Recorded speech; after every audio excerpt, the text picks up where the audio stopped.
Our scripture reading for today is Matthew 5:27 through 37. You have heard that it was said, "You shall not commit adultery." But I tell you that anyone who looks at a woman lustfully has already committed adultery with her in his heart. If your right eye causes you to stumble, gouge it out and throw it away. It is better for you to lose one part of your body than for your whole body to be thrown into hell. And if your right hand causes you to stumble, cut it off and throw it away. It is better for you to lose one part of your body than for your whole body to go into hell. It has been said, anyone who divorces his wife must give her a certificate of divorce. But I tell you that anyone who divorces his wife except for sexual immorality makes her the victim of adultery. And anyone who marries a divorced woman commits adultery. Again, you have heard that it was said to people long ago, "Do not break your oath, but fulfill to the Lord the vows you have made." But I tell you, do not swear an oath at all, either by heaven, for it is God's throne, or by the earth, for it is his footstool, or by Jerusalem, for it is the city of the great king. And do not swear by your head, for you cannot make even one hair white or black. All you need to say is simply yes or no. Anything beyond this comes from the evil one. This is the word of God for the people of God. Thanks be to God. Thank you, Deacon. Thank you, Landis and Sounds of Hope, praise team, Michael and Ray, and choir. Thank you for proclaiming the word through song, through voice, and silence as well. An important part of our movement during this Lenten season, that of confession and silence and just the ability to lean into God as we trust deeper in Him. This is, of course, the first Sunday of Lent, which means that traditionally we are in the wilderness text, Matthew chapter 4. But of course, all of us know that we are also in the midst of the Sermon on the Mount. And you may want to keep your finger at the Sermon on the Mount, Matthew chapter 5. We'll look at it in a few minutes. But one of the things that we ought to remember is that before Jesus met us on the mountaintop, he wrestled with the devil in the valley low. It was at the beginning of Jesus' ministry that he spent 40 days and nights within the wilderness, there being tempted and there receiving God's ministry from angels on high. 3 temptations, many of you know and have learned over the years. The first, of being so hungry that Jesus was tempted to turn stones into bread. Really a temptation to take matters into his own hands. It was really a question of whether Jesus would trust in God's presence or take matters into his own hands.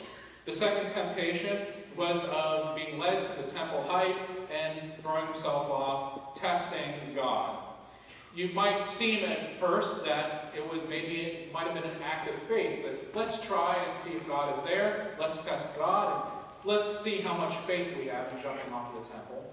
But really, Jesus saw it for what it was. Nothing less than doubt and even despair. A temptation of trust and faith in God's provision. And then the third temptation, of course, is one in which Satan says, "I will give you all the kingdoms of the earth if you will just worship me." This is nothing less than a temptation to engage in an unholy alliance in order for Jesus to become Lord. It's a temptation of expediency, of, again, taking matters into his own hand, or at least cutting corners by worshiping Satan, rather than having to walk through the cross and trusting in God's timing, rather than Satan's timing. The process that Jesus saw of becoming king was as important as becoming king itself. We find that in Jesus avoiding this temptation, he's telling us that the ends do not justify the means. The only way to resurrection is by way of the cross. So when we come together today and read again Matthew chapter 5, verse 27, we know that Jesus is talking to us about commitment. Something that he knows firsthand in the Valley of Commitment when he was tried and tested and tempted 3 times. And we have in our lesson today 3 more transforming initiatives. I want to remind you that several weeks ago we talked about transforming initiatives. We talked 2 weeks ago, to be precise, about when Jesus says, "You have heard it said, of ancient times you shall not murder, but I say do not even be angry with another." Well, here within our lesson today, we have 3 more transforming initiatives. The first, in verse 27, "You have heard it said, you shall not commit adultery. I tell you, don't even lust." And then in verse 31, "You have heard it said that whoever divorces his wife shall give her a certificate of divorce. But I tell you that except for cases of inchastity or infidelity, do not get a divorce, for you are causing adultery." And verse 33, "You have heard it said, swear by heaven, if you shall not swear falsely, but carry out your vows as unto the Lord. But I say to you, don't even make an oath at all."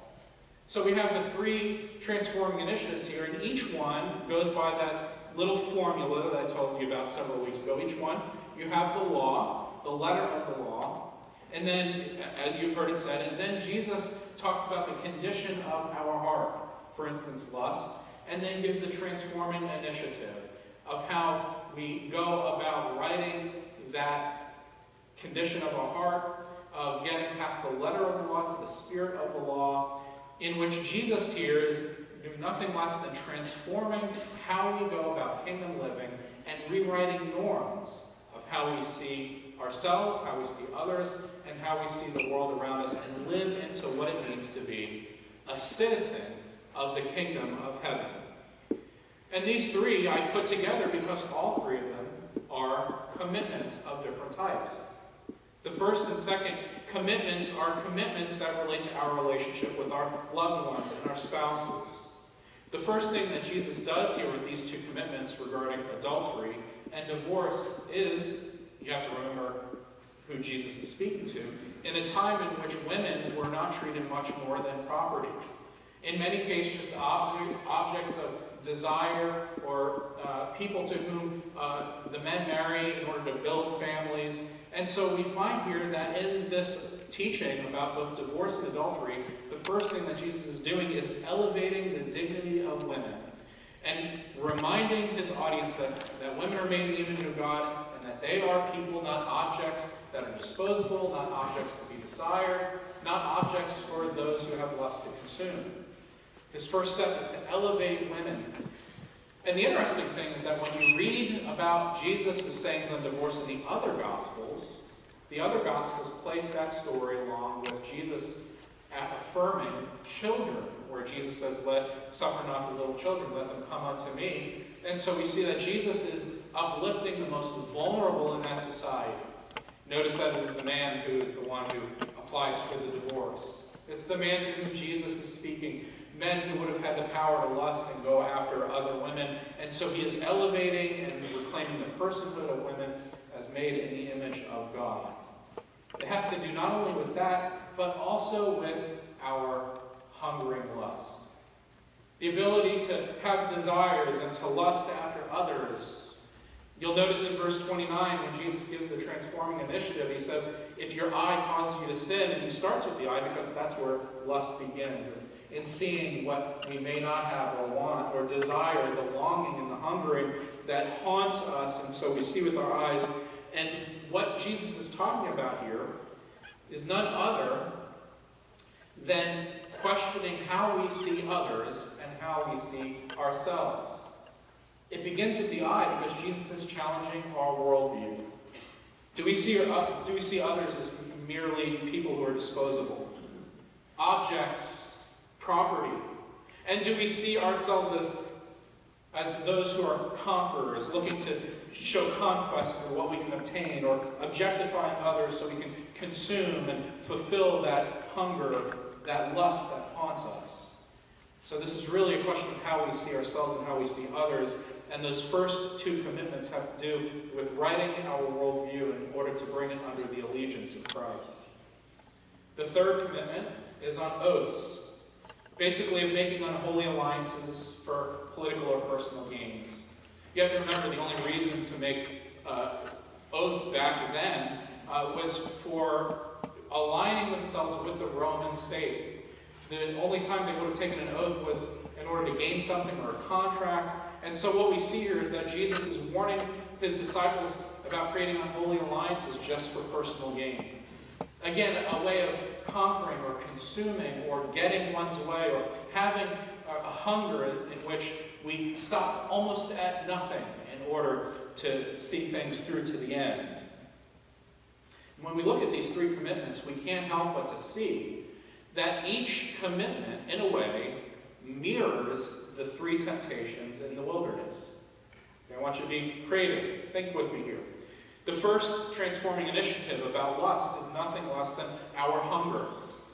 First temptation that Jesus faced was that of hunger. The temptation to turn stones into bread, to take an object, to change it into something you can consume and eat, and take and eat. And so here we find that lust is just that same temptation of hungering after something in order to objectify it and then take it and consume it for one's own pleasure. The second on divorce, or our covenantal relationships, is one that matches that second temptation in which Jesus is tempted to test God, to push the boundaries of God's provision, to trust and to see whether or not God is a God of God's Word. And so here we find that this second initiative is one in which Jesus is challenging us about not testing, not pushing the boundaries of the covenants we make with one another. Those covenants that we have made that we ought to honor, rather than throwing doubt in the mix and doubting and coming to a place of despair so much that we violate those covenants. And the third of oaths is just like the third temptation in the wilderness. Jesus tells us not to make oaths, unholy alliances for personal gain, just like Jesus was tempted to make an unholy alliance with Satan in order to expedite, to cut corners, to enter into his lordship. Avoid oaths altogether, Jesus says, and let your yes be yes and your no be no. Now, for each of these commitments, as we've already seen, Jesus gives us what we call transforming initiatives. Basically, a new way to look at the world, a new way to behave, a new norm by which we walk into the newness of what Christ wants us to do, of kingdom living. His first transforming initiative comes in verse 29. If your eye causes you to sin, what should you do? Gouge it out. Cut it out. If your right hand causes you to sin, cut it off. All right, we good? Don't lose me here, okay? No napping, no napping. Jacob's napping, that's it. Okay? That's the only person who's allowed to nap. And from what I can tell, I don't see any people without eyes and arms around here. But the transforming initiative that Jesus is doing here is he's really using, as we suspect, hyperbole, exaggeration, but he is using the language of spiritual warfare. You see, if you fought in a battle back then and something was damaged or something got infected, you would cut it off so that the disease, the infection does not spread to the rest of the body. One pastor from the early 40s and 50s called this becoming an amputee for Christ. Rooting out the sin-sick part of our bodies, becoming amputees so that the infection of one part does not infect the whole. Jesus is talking about a spiritual warfare here. He's using the language of a spiritual battle in which we engage in order to root out disease and infection, those things that might create in us not only a hunger or that might have us give into the temptation of satisfying our hunger, but of rather cutting those parts in our spirit off that might create sickness, sin sickness in all of us. Now, the second initiative is about our covenant relationships. Except in cases in which the covenant is irrevocably breached, stick with it. Stick with it. Jesus is serious about covenants here. They see covenants, I think, a lot more meaningful than us in a way that Jesus says that just because you break your covenant in marriage, you give a certificate of divorce, you're still not divorced, except for grounds of infidelity or where there is an irrevocable breach of the covenant, in which somebody has turned their back on the covenant by abusing it, by exploiting it, and by perpetuating some violence or infidelity or unfaithfulness in the relationship. Stick with it, Jesus says. And verse 36 is that third transforming initiative. Simply let your yes be yes and your no be no. You can make all the promises in the world. You won't change what you can't help. So just learn to say yes and learn to say no. Something that we see here within these three commitments is that all of them take what Jesus shows us and models for us in the wilderness temptation, and that is faith in God and trust in God. When Jesus refused to turn stones into bread, he is modeling trust in God, in God's presence. When Jesus refuses to cast himself off the temple, he is showing his trust in God's provision. And by not bowing down to Satan and allowing himself to go by God's timing rather than to expedite things, Jesus is showing trust in God's timing, in God's will, and God's purpose. And these three commitments test and try and challenge our trust in God. When we hunger in lust, and lust infects us and starts to work its way in us, we are being tested, and the challenge is to trust in God's presence. Do we allow the hunger of lust to drive us, or is Jesus enough? Is Jesus' presence sufficient? Is God's presence in our life sufficient to satiate our hunger? Do we fill ourselves with the outpouring of the Spirit, or are we following the hungers that haunt us? In making a commitment to stick with our covenantal relationships, are we trusting God that God will provide even in times when we have hardships within our relationships? Are we trusting God with our relationships? Are we trying to take matters into our hands? Are we trying to cut corners in our relationships? Are we trying to avoid the things that we need to talk about? Are we allowing our relationship to break down rather than trusting in God's provision in order for God to provide for our relationships and to honor our covenants?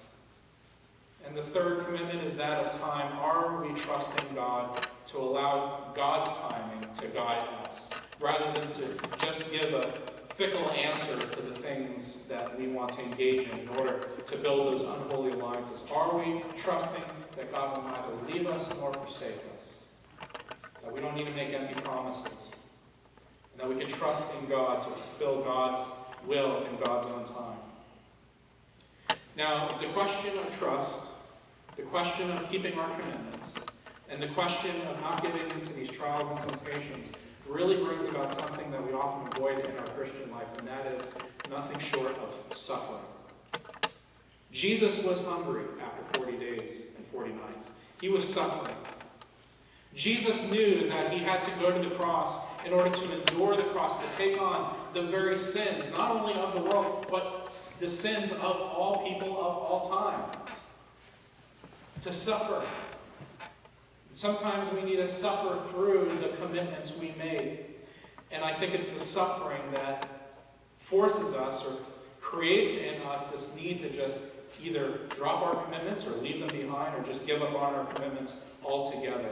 That's what it means to walk in the wilderness. To suffer through by keeping our commitments. I was very much impressed with a book that I read a long time ago by one of my professors, whose name was David Gushee. He's an ethicist. I said that right. And he wrote a book called Getting Marriage Right. And the book was for couples or people who are going through premarital counseling. And in that book, it is the only book to date that I found on marriage that includes an entire chapter, one chapter, on suffering. That's right. Just one chapter. That's right. Just one chapter on suffering. It's the only book that I know, as far as premarital books are concerned, that includes a chapter on suffering. And in that chapter, he differentiates between suffering because there is a breach in the covenant, abuse, or exploitation, or some kind of oppression, or abuse of different types. He puts that aside, and he doesn't talk about that other than the fact that that's a breach of the covenant.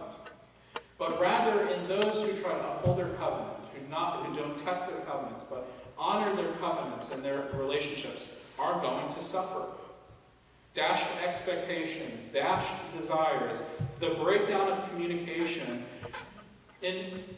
in some way impacts all of us who are committed in a relationship, be it in our marriages or with friends or with families. Often our relationships are tried and tested, and the ability to stick with our commitments, to stick with our relationships, requires on our part some sense of suffering. That requires work, and hard work is suffering. We need to suffer through our relationships. We need to suffer through by talking to one another, by pushing aside our pride or our egos. We have to suffer by sticking with each other, even though we want to give up. And this requires work.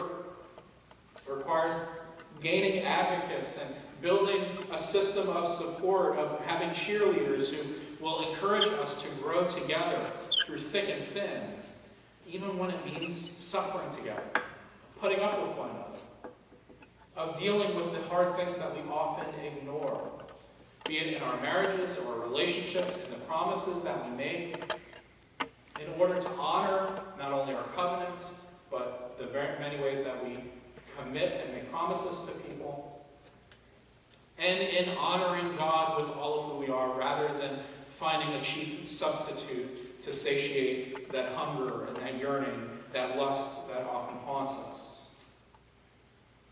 So the question really is, where are you suffering? And where is there pain in your life that is testing the commitments that you are called to keep?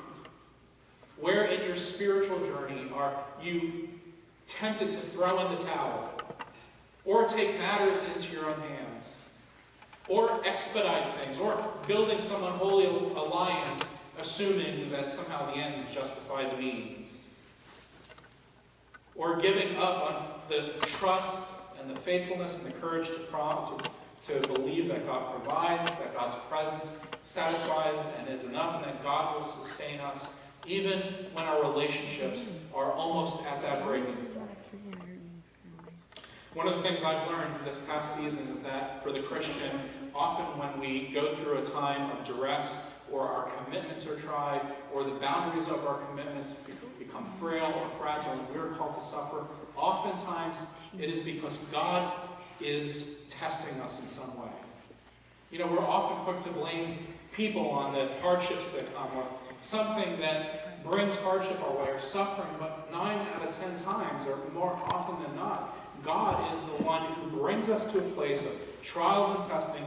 The book of Hebrews calls it discipline, in order to break us through to some higher plane in our relationship with Him. Now, I know this is hard because we usually find it hard to differentiate between a circumstance in which we find ourselves and the discipline of the Lord, which often visits us, in which God tries and tests us in order to burn off the chaff and refine us as pure gold in the fire of the Holy Spirit, in order to bring us to a greater place of trust and faith, in which we grow in deeper knowledge and in love with the Lord. It's only by seeing our commitments through that the Lord carries us to those particular heights. This past season, December, really started around November, I just went through a dry season in my prayer life, just like the rest of you. I'm no different. I tried to pray and I couldn't focus. I tried to talk to the Lord, and for some reason my mind was just mush. I could not focus. I couldn't pray. I was just, I don't know, it was just, it's not that I felt crummy. I was enjoying everything. It's just that for some reason, whenever I tried to pray, it was just, I had all kinds of distractions. I couldn't focus. So, when you have a problem, you go see someone. If you have a marriage problem, you go to a marriage therapist. If you have issues, you go to a therapist or a counselor. Well, I went to see what's called a spiritual director, which is basically a prayer coach. Somebody who helps you figure out why there's hindrances in prayer, or there's something not right. It's basically somebody you can just talk to and just spill the beans and try to figure everything out. And as I've been praying about this and going through this relationship with my spiritual director, it hit me in the middle of February that I was looking for some cause, and all I could really conclude was that the Lord was just working on me to bring me to some new height, to bring me through to some spiritual breakthrough in which I had to just lean deeper into the Lord, trust deeper into the Lord. And I realized that a lot of what I was going through was the Lord just carrying me through to a different understanding of who He was. Often in our commitments, when we stick with it rather than throw in the towel, when we rely on God's timing rather than taking matters into our own hands, when we lean into God's strength, even in the midst of our weakness, God sees us through to a place where we break through to a different place in walking with the Spirit with Him. But too often we just give it up or give in. We don't like to suffer, so we avoid the hard things in life. We avoid hard conversations. We avoid the hard work that relationships and our covenants and our commitments require. And we'd rather just give it up.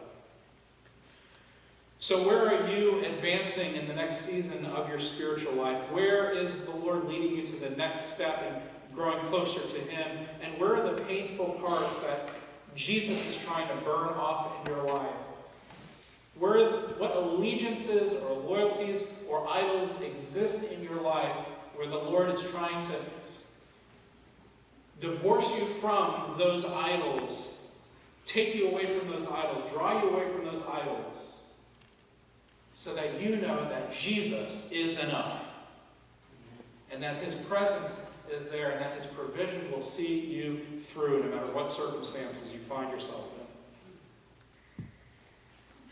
That in our ability to honor our commitments, the Holy Spirit creates in us a resiliency that breaks through to a new height, that gets us out of that valley low and brings us to a new mountaintop.